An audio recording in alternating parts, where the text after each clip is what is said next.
Osmania university నుంచి BC JAC student leader Madhu Yadav మనతో ఉన్నారు. మాట్లాడే ప్రయత్నం చేద్దాం. చెప్పండి, మీ యాదవ్ బిడ్డకి ఇవాళ తెలంగాణలో నల్గొండలో అవమానం జరిగినటువంటి పరిస్థితి చూస్తా ఉన్నాం, ఏం చెప్తారు? అయితే తెలంగాణ రాష్ట్రంలో ముఖ్యంగా నల్లగొండ జిల్లాలో యాదవ్ అని స్పష్టంగా చెప్పకున్నా నల్లగొండ జిల్లాలో రెడ్డి అహంకార రాజకీయానికి గత 50 సంవత్సరాలుగా అనేక మంది బీసీలు, అట్టడుగు వర్గాలు, ఎస్సీ ఎస్టీ బీసీలు బలవుతూ ఉన్నారు. అందులో భాగంగా కొనసాగింపుగా ఈరోజు ప్రత్యేకంగా జరిగినటువంటి సంఘటన కాదు ఇది. బీసీ, ఎస్సీ ఎస్టీ మైనార్టీల మీద రెడ్లు ఏదైతే దురహంకారంతో ఈరోజు దాడి చేస్తూ ఉన్నారో ఆ దాడిలో కొనసాగింపుగా ఈ దాడి జరిగింది. తీవ్రంగా ఉస్మాన్ యూనివర్సిటీ విద్యార్థి జేఏసీగా తెలంగాణ రోడ్లో ఉన్నటువంటి అన్ని విద్యార్థి సంఘాల తరపున బీసీ జేఏసీగా తీవ్రంగా సంఘటన ఖండిస్తూ ఉన్నాం. ముఖ్యంగా తెలంగాణ రాష్ట్రంలో ఉన్నటువంటి పీసీసీ గారికి మహేష్ కుమార్ గౌడ్కి ఒకటే విజ్ఞప్తి చేస్తూ ఉన్నాం. మీరు వెంటనే ఏదైతే కోమటిరెడ్డి అనుచరులు చేసిన సంఘటన దృష్టిలో ఉంచుకొని కోమటిరెడ్డి వెంకటరెడ్డిని కాంగ్రెస్ పార్టీ నుంచి సస్పెండ్ చేయాలి, మంత్రివర్గం నుంచి వెంటనే తప్పించాలి. ముఖ్యమంత్రి గారు ఈరోజు మీరు హోంమంత్రి బాధ్యతలో ఉన్నారు కాబట్టి తెలంగాణ రాష్ట్రంలో ఇవాళ శాంతి భద్రతలు దెబ్బతిన్నాయి. ఒక వ్యక్తిని రెండు రోజులు దాదాపు కిడ్నాప్ చేసి అత్యంత హీనంగా హింసించి కత్తులతోని కాళ్ళు బొటనవేలి మీద వేళ్ల మీద కత్తులతోని పొడిచి చివరిగా మూత్రం కూడా తాపించారంటే ఇలా ముఖ్యమంత్రి రేవంత్ రెడ్డి గారు ఏ విధంగా మీరు శాంతి భద్రతలు తెలంగాణలో కాపాడుతూ ఉన్నారో సమాధానం చెప్పవలసిన అవసరం ఉన్నది. హోంమంత్రిగా బాధ్యత ఉన్నందుకు మీరు ఖచ్చితంగా రాజీనామా చేయాలి, ముఖ్యమంత్రి పదవి కూడా రాజీనామా చేయాలని డిమాండ్ చేస్తా ఉన్నాం. ఎందుకు ఇంతవరకు కూడా స్పందించలేదు? దీని ఎట్లా చూస్తారు? మొదటగా ఫస్ట్ కాంగ్రెస్ పార్టీలో ఏ ఒక్క నాయకుడు కూడా స్పందించలేదు.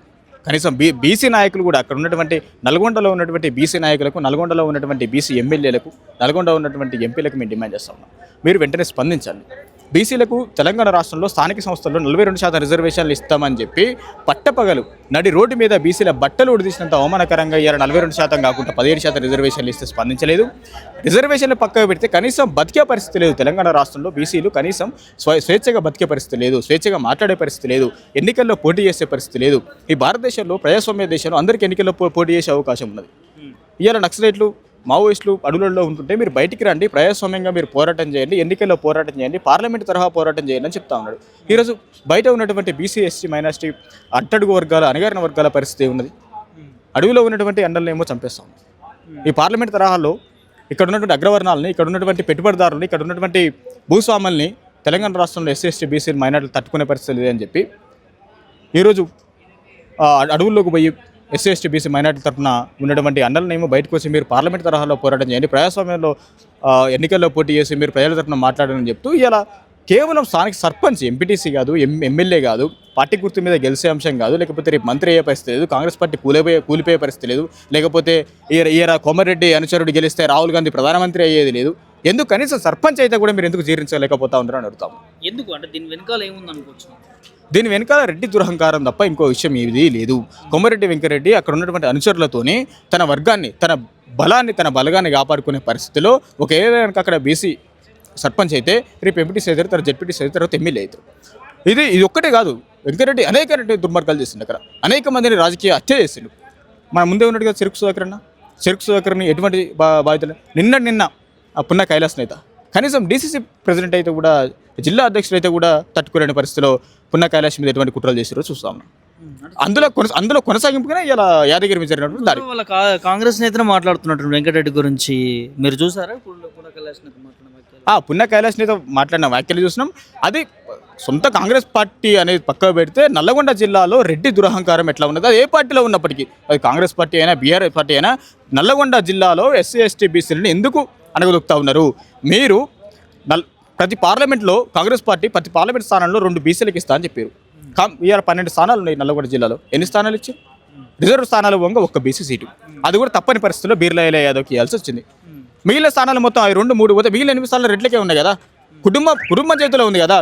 కోమటిరెడ్డి వెంకటరెడ్డి, కోమటిరెడ్డి రాజగోపాల్ రెడ్డి, ఉత్తమ్ పద్మారెడ్డి, ఉత్తమ్ ఆయన ఉన్నారు. వాళ్ళిద్దరు నలుగురు వాళ్ళే పోయారు. కుటుంబ చేతిలో ఉన్నటువంటి కాంగ్రెస్ పార్టీ ఎట్లా ప్రజాపాలన అని చెప్తుంది? ప్రజాపాలన అని చెప్పుకుంటూ తెలంగాణ రాష్ట్రంలో ఉన్నటువంటి ప్రజలు ఇట్లా హింసిస్తూ ఉన్నది. రాహుల్ గాంధీ కూడా మేము విజ్ఞప్తి చేస్తూ ఉన్నాం. మీరు బీహార్ ఎలక్షన్ జరుగుతున్నప్పుడు రేపు ఉత్తరప్రదేశ్లో కూడా ఎలక్షన్ జరిగేది ఉంది. మీరు ఏం చూపిస్తారు? తెలంగాణ రాష్ట్రంలో ఇది చూపించారు, బీహార్లో గెలిచే పరిస్థితుందా? అఖిలేష్ యాదవ్ దగ్గర మీరు ఏం సమాధానం చెప్తారు? మీరు వెంటనే స్పందించాలి. భారత రాజ్యాంగాన్ని కాపాడతామని చెప్తారు, ప్రజాపాలన అని చెప్తారు.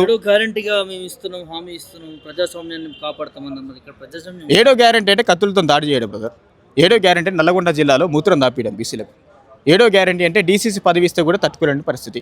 ఏడో గ్యారంటీ అంటే తెలంగాణ రాష్ట్రంలో తెలంగాణ ఉద్యమం కోసం మొట్టమొదటి పీడీ యాక్ట్ పెట్టుకున్న చెరుకు సుధాకర్ కాంగ్రెస్ పార్టీలో రాజకీయంగా ఎదుగుతాడని చెప్పి ఆయన మీద కుట్రలు చేసి ఆ పార్టీలంగా బయటకు వెళ్ళగొట్టిన పరిస్థితి ఉంది. అది తెలంగాణ రాష్ట్రంలో వచ్చినటువంటి ఏడో గ్యారంటీ.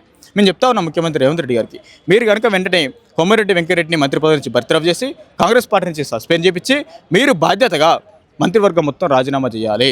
తెలంగాణ రాష్ట్రంలో బీసీలకు క్షమాపణ చెప్పాలి. అట్లా కాకుండా మీరు డిసెంబర్ 7 తారీఖు నాడు ఏదో ఓయూకి వచ్చే పరిస్థితి ఉన్నట్టుంది.